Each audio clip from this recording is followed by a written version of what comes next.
This Russian was, in his youth, one of the first men to gaze on the scene of perhaps the most awesome destruction ever wrought on the face of the earth. And he has lived with the riddles he found there ever since. 50 years ago, he set out by horse and sledge across the frozen wastes of Siberia to investigate the great cataclysm of Tunguska. For on the morning of June the 30th, 1908, something came hurtling out of the sky, an enormous ball of fire, which exploded above the Siberian forest with a sound that was heard 1,000 miles away, and a blast that laid waste the trees over an area the size of London and New York put together.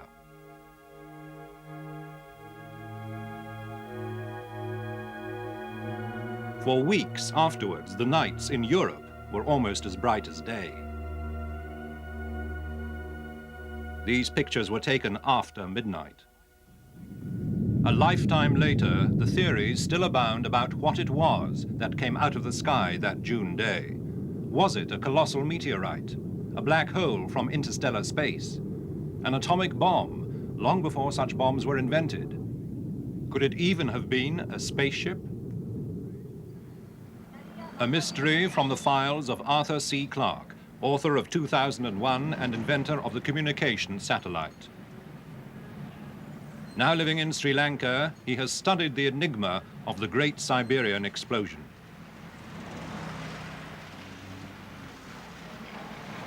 So imagine that, as I'm standing here, that thing detonates 5 miles above us. Well, there would have been a flash in the sky so brilliant that by comparison, the sun is a feeble electric light bulb.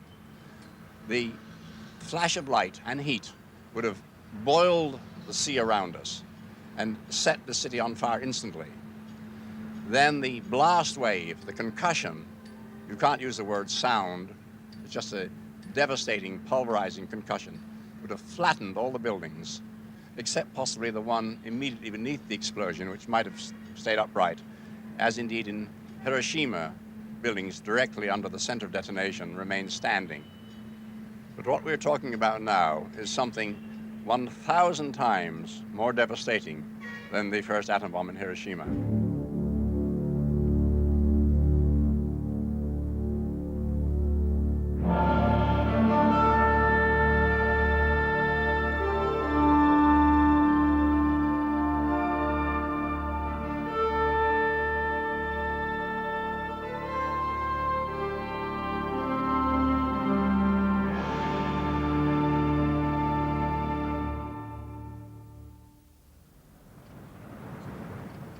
More than 70 years after the great Siberian explosion, the scientists still come together to puzzle over that catastrophic event in 1908. Dr. Nikolai Vasilyev and Professor Alexander Dolgov have flown in from Tomsk and Novosibirsk to meet at the Soviet Academy of Sciences. Professor Yavnol comes from the Meteorite Committee of the USSR. And Dr. Leonid Krinov, one of the first scientists to reach the site, is still active.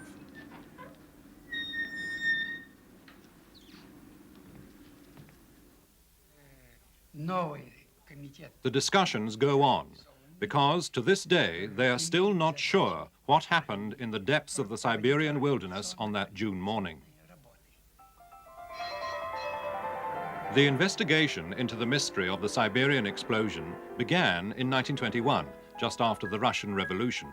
The Academy of Sciences was one of the first institutions to be set up by the Bolsheviks in Petrograd, now Leningrad. And it was decided that the new scientific socialism should also be in the vanguard of the natural sciences.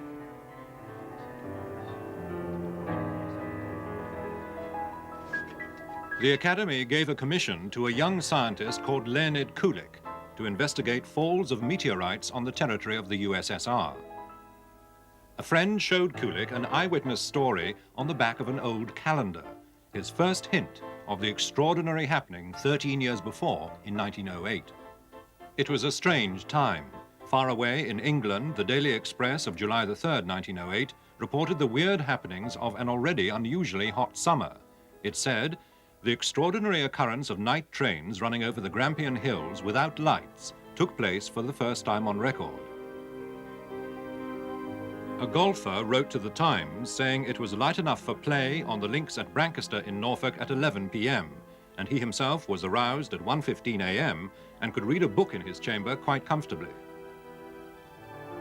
This photograph of Whitkirk Church in Leeds was taken long after what should have been dusk. And this houseboat at Gloucester was snapped towards midnight.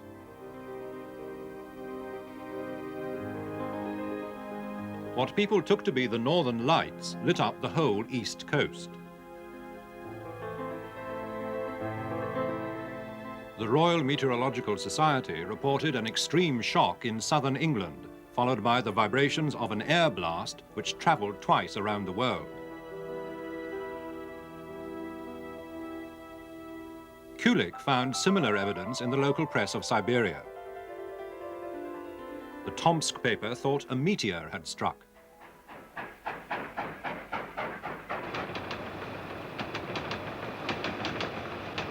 Armed with these few details, Kulik set off on the Trans-Siberian Railway from Petrograd, across European Russia and half of Siberia, to the small station of Taishet. There he and his helpers left the train and set off towards the Angara River.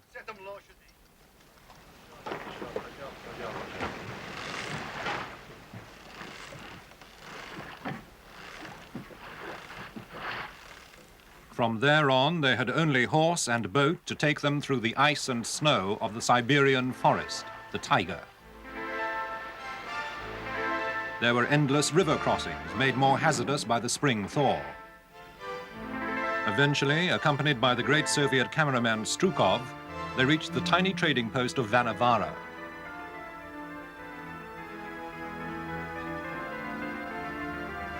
The local people were fur traders, Mongols of the Evenki tribe, with hunting territory running up the Tunguska River. It was now 20 years since they had experienced the extraordinary event of 1908. But as Dr. Krinov recalls, they still had the most vivid memories.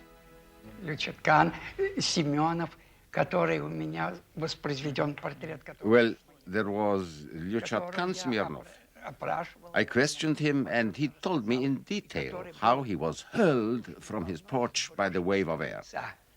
He was literally thrown from his porch and he lost consciousness. His daughter, a young girl, was at the time with her friend down by the stream. And when they heard the thunder and all the explosions, they ran back home and saw him lying on the ground. Another eyewitness was on the far side of his hut, hammering something or other there.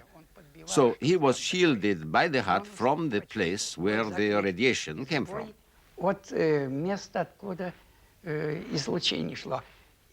But he felt that his ears had been scorched just as if he had walked into a hot, fiercely heated steam bath. His ears were scorched and he grabbed himself by the ears and ran inside. Well, by that time, everything had already finished.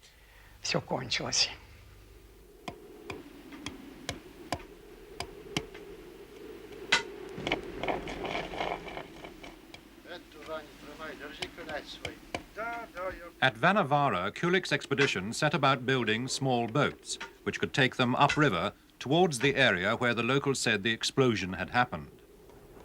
There were many privations. Negotiating the rivers needed all the skills the local porters could muster. At one point, Kulik himself, with Strukov still filming, lost control of his boat and was almost swept away. It was the end of May before they made any significant progress. At one stage, the porters refused to go on towards a place they still viewed with some terror.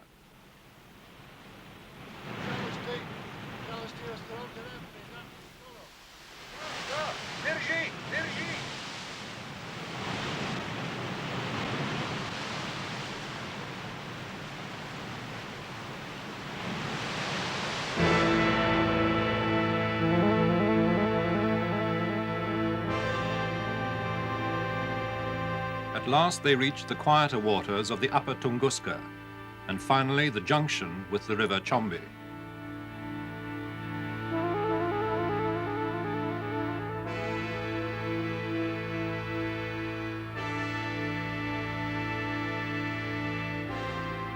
From its southern bank, they could see that the tops of all the trees had been sheared off. They crossed the river and climbed through the battered forest to be confronted at the top of a ridge by a chilling sight.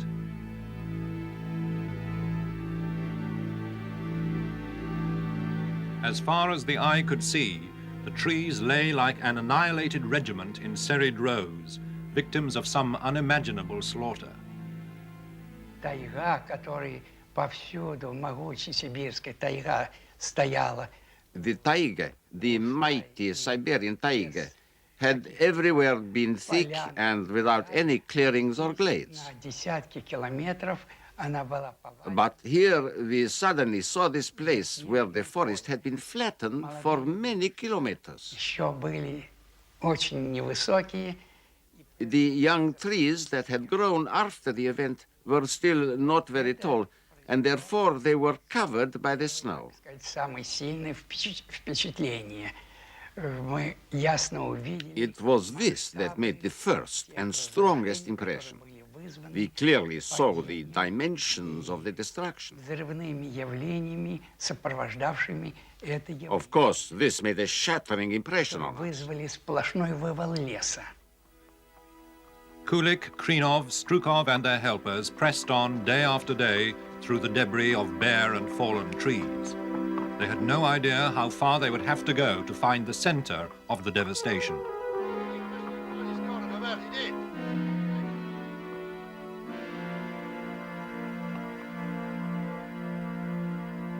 They made camp, living as best they could with limited supplies, off the land and the water.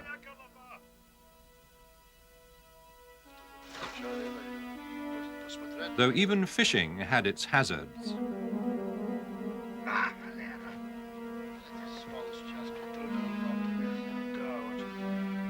Eventually, after fighting their way for more than 60 miles through the tangled mess of fallen trees and new growth, they reached, 20 years after the event, the heart of the explosion. Kulik was to call the place the Tunguska South Swamp, the center of 1,000 square miles of devastation.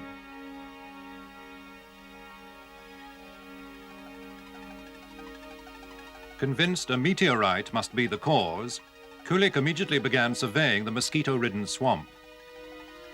He thought that pieces of the object which had caused such immense damage might be found in peculiar pits in the swamp. His men drained the pits and excavated them without result.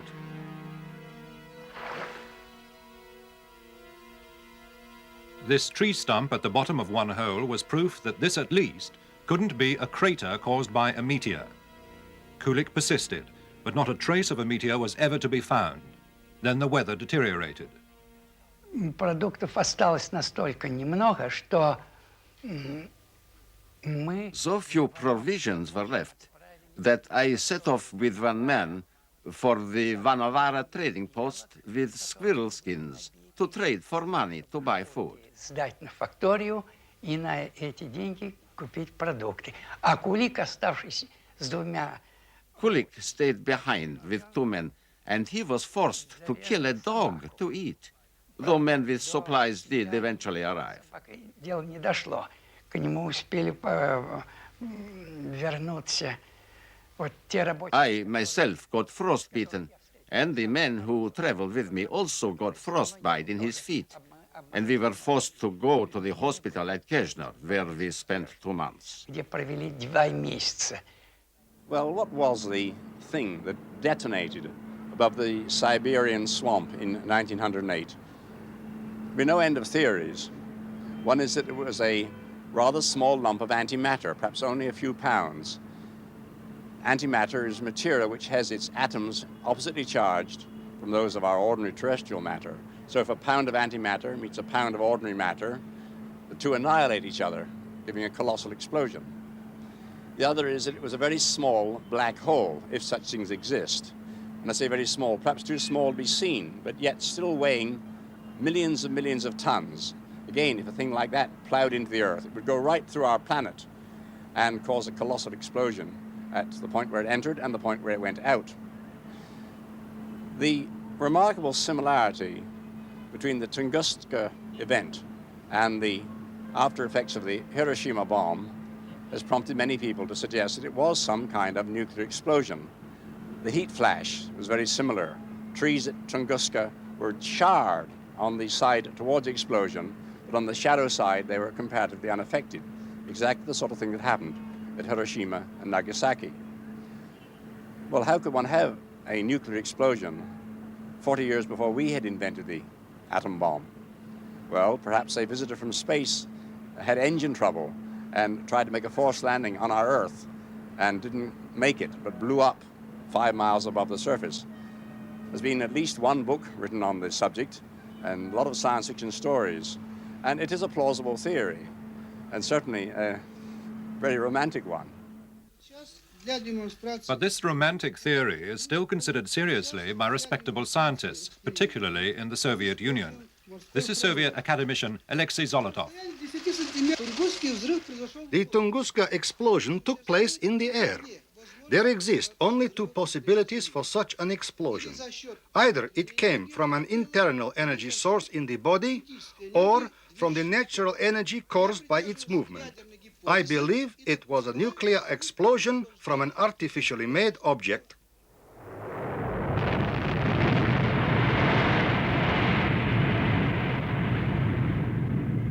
The spaceship theory was born after the atomic bomb explosions of the 40s and 50s.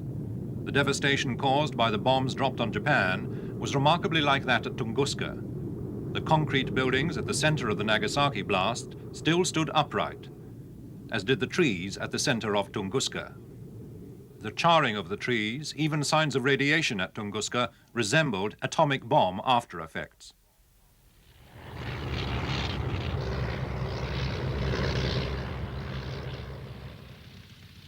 Kulik was killed by the Nazis during the Battle of Moscow, and it was 1958 before the first post-war expedition was mounted.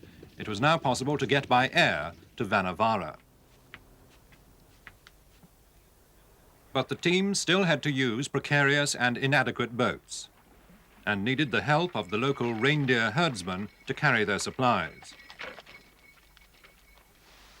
They also needed plenty of determination before they were able to get back to Kulik's original site.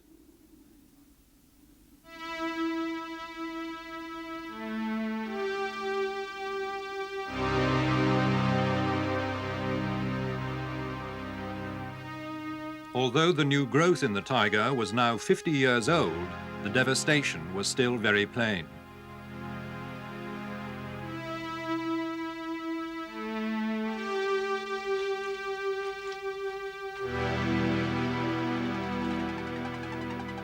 Again, there was the vile work of surveying and testing in the most impossible terrain, assaulted still by summer insects.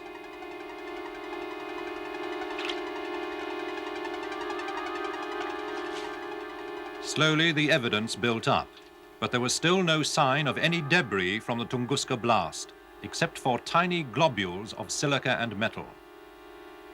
Carefully packed to be sent back for analysis, they were to provide an important clue. There were continuing echoes of a nuclear explosion. In the first place, it was clear that the Tunguska blast, like that at Hiroshima, had been an airburst. No one had thought of that in 1928. But the Russians decided to check with a precise experiment. It was true. Whatever devastated the Taiga in 1908 had exploded about 8 kilometers, 5 miles, up in the air. Out in the forest, the researchers, returning every year now by plane and helicopter, and armed with sophisticated equipment, found extraordinary genetic effects. There seemed to be several mutated species of insects. And among the devastated skeletons of the trees, there were some which had survived. When these were felled, the tree rings showed a dramatic increase in growth after 1908. This effect had also appeared in Hiroshima. Whether or not this was due to nuclear radiation, the man who today leads the yearly expeditions to the Taiga, Nikolai Vasilyev, is certain there is what he calls electromagnetic chaos. Right up to the present time, we have been investigating certain geophysical and biological effects which are not observed when normal meteorites fall. In particular, the genetic pattern has been violated. This violation is to be seen in certain species of plants and in particular in the pine trees. There is certainly some new type of radiation here. The explosion of a cosmic body seems to have produced this new type of radiation field on the ground at the center of the blast.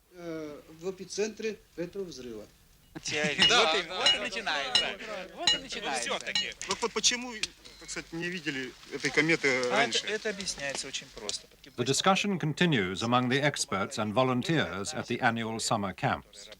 It has become apparent that the little globules they have collected contain elements that could only have come from outer space.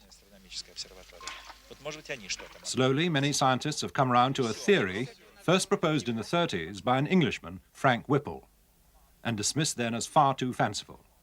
His theory was that for the only time in all our knowledge, the Earth had been struck by a comet.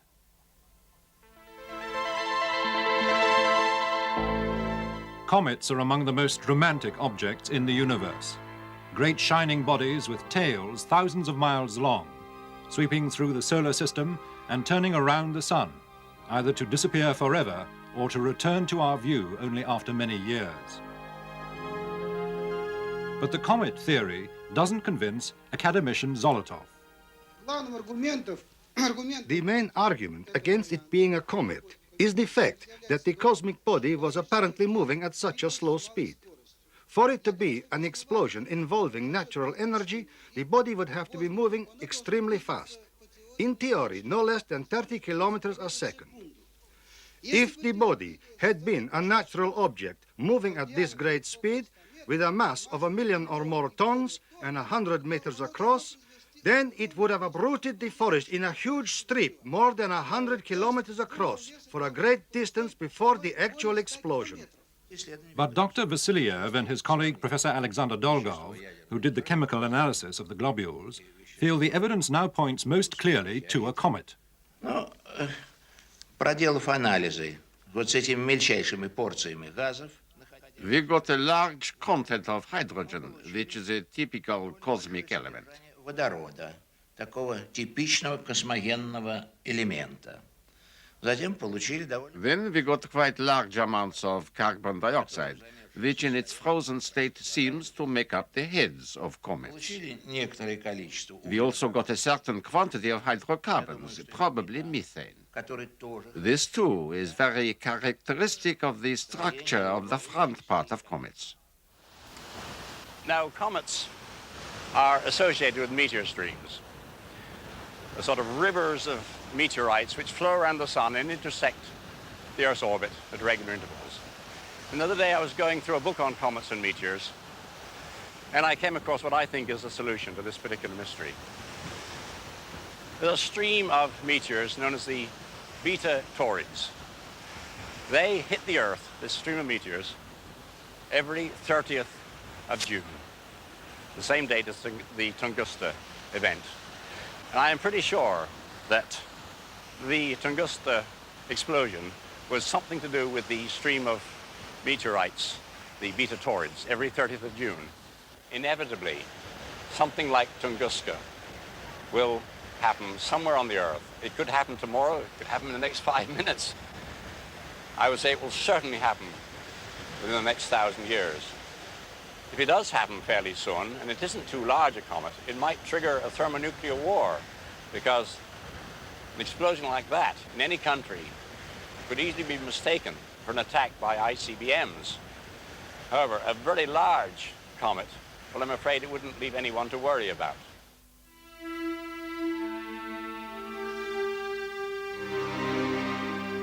At the end of every summer now, Dr. Vasilyev and his team, with almost religious fervor, watch the dawn in that still remote region of the Tunguska explosion in Siberia.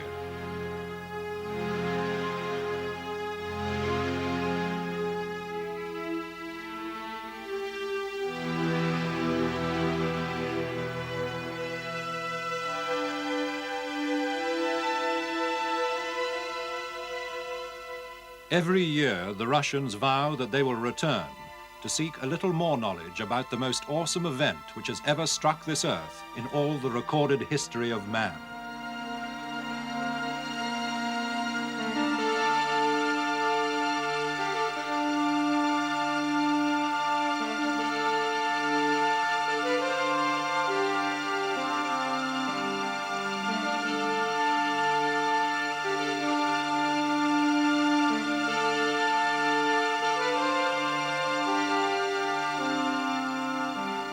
Next week, the riddle of the stones.